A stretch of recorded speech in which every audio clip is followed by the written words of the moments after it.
Welcome back to the Green Beans Go channel. It's your host, me. We had another profitable week betting player props in the NFL. 2.7 units is what you would have gone up if you would have tailed all of my plays at the odds I gave for the unit recommendations. Overall, we went 9-7. I look at this chart, and the most frustrating part of it would be this Darnell Mooney most receiving yards. I said 8-1. I really like the play.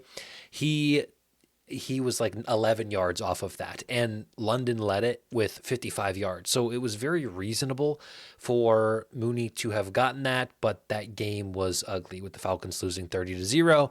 DJ Moore, pretty disappointing. I think he ended with 4 receptions, so he was 1 and 2 short for those. So I'm not going to be mad about a profitable afternoon and a profitable afternoon that marks 3 in a row. So we'll keep moving forward here. He says as he shows you a completely blank slate. The game Sunday morning, I wanted to go with something Justin Jefferson-wise. I just couldn't figure out if I wanted receptions, if I wanted yards, how I wanted to play it. We already have him to score a touchdown. I'm still feeling out Carson Wentz, and this game being in Ireland, apologies, I said it was in Germany. They'll get to Germany at some point. With this game being out of the norm, I just think it's better for me not to force anything and lay off there. Then we have the game in Atlanta, and we watched the Falcons be an utter disaster last week. So I'm a little nervous to feel out what I want with this offense, especially against the Commanders, who have looked solid enough on defense. And then the Commanders are missing Daniels and McLaurin, so Mariota's in. I just, again, don't want to force anything there. Then you have this game in Buffalo, which is projected to be a 3-score game. I looked at Shakir and Coleman receptions. I teased around with that. I looked at maybe some Spencer Rattler things, originally to go under, and then I kind of looked at his logs, and I'm like, man, they are asking Spencer Rattler to throw this season, no matter who they're playing, no matter the score. So that is where I was on all of these. Ultimately decided to pass. Then I went to Detroit, and I struggled here. And I looked at Joe Flacco's overs. I looked at David Montgomery rushing. I looked at Quinshon Judkins. I tried to come up with something, but I ultimately decided I didn't want to force anything, so I skipped that. Then we got to New England, and I found something that I liked, that I felt was good.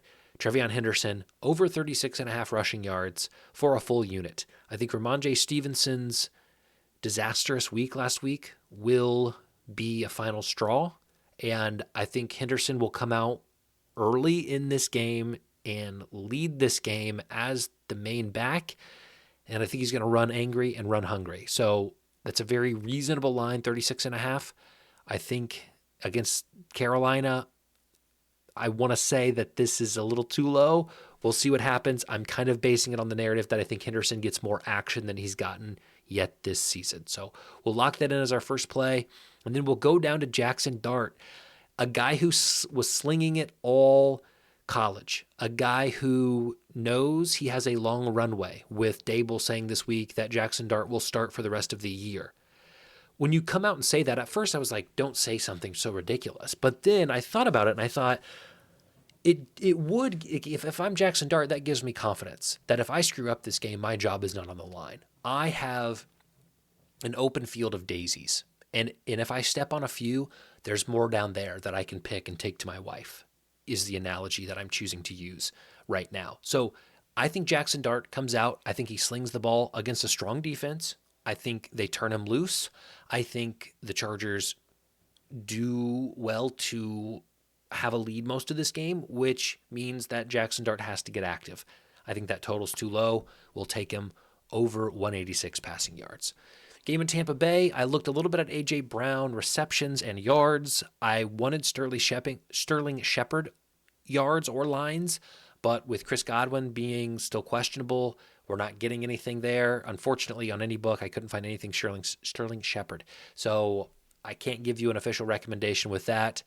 But again, I think Jalen Hurts' passing yards is a little too low as well. It's in the 180s again, which we took last week and cashed. I see this game being tighter. I see this game being closer, and I think he'll have to move the ball a little bit more, kind of like we saw last week when he had to move the ball. So I was right on the edge. It was right on the cusp of taking Jalen Hurts over again. I don't hate it, but I'm not going to do it as an official play. Game in Texas. Here we go. For all the ones I've skipped, I've made up for it here. I think Houston has an offensive field day, both in, looking at it from the perspective of necessity and from the perspective of the defense they're facing is it's opportunistic. This is a team that has struggled. This is a team that has the media on their back, and this is a get right spot at home. So I like CJ Stroud to throw for 2 touchdowns at plus 120. I like Christian Kirk to have over 40 receiving yards. And I like Nick Chubb to get it going on the ground. I think they run to set up the pass. I realize that these may be counterintuitive. You may say, well, you're taking a rushing yards and a receiving yard over from the same team. That's stupid. They can't both get. I understand how that could be kind of inversely correlated. What I'm telling you is I think Chubb finds a way to get to 50. And if they're running to set up the pass, all it takes is a big Christian Kirk deep shot, which I think we see in this one. So there we go. I'm all over that. I'm tempted to go with Daniel Jones. I believed his completions looked a little low. I believed his yards looked a little low. I believed his passing touchdowns looked a little low. But I look at the teams he's played, Miami, Denver, and Tennessee, and I say, is he ready to go away from home to LA and get it done? And so I'm gonna wait. I'm gonna say I'm not so sure we're right there yet. I'm optimistic that he could, and I'm tempted to say he could, but I'm not going to write it as an official play. But yards, completions, touchdowns, all things I'm looking at for Daniel Jones, and may find a way to if I convince myself one way or the other. Matt Stafford under 255. He's asked to do a lot. I believe he will still be asked to do a lot in this game, but I said it in my picks video. I think this is more defensive than it's getting credit for. I think the Colts come in ready to contain Puka. We see that Devontae Adams is questionable. He should play. He should be fine. I don't think this is even a banged up offense. That's not why I'm picking this. I just believe that this is going to be a slow game. I believe it's going to be field position, capital, like who wins the field position and turnover battle's going to win this game.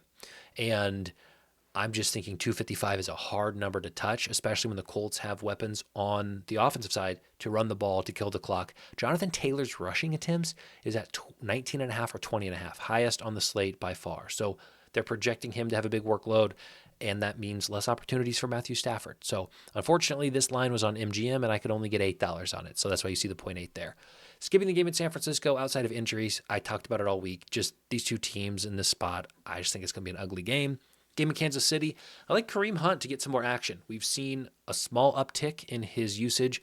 Isaiah Pacheco has not been anything worth starting NFL running back caliber conversation. So I think Kareem Hunt finds a way to get more involved in the offense this week, plus 100 for 8 carries.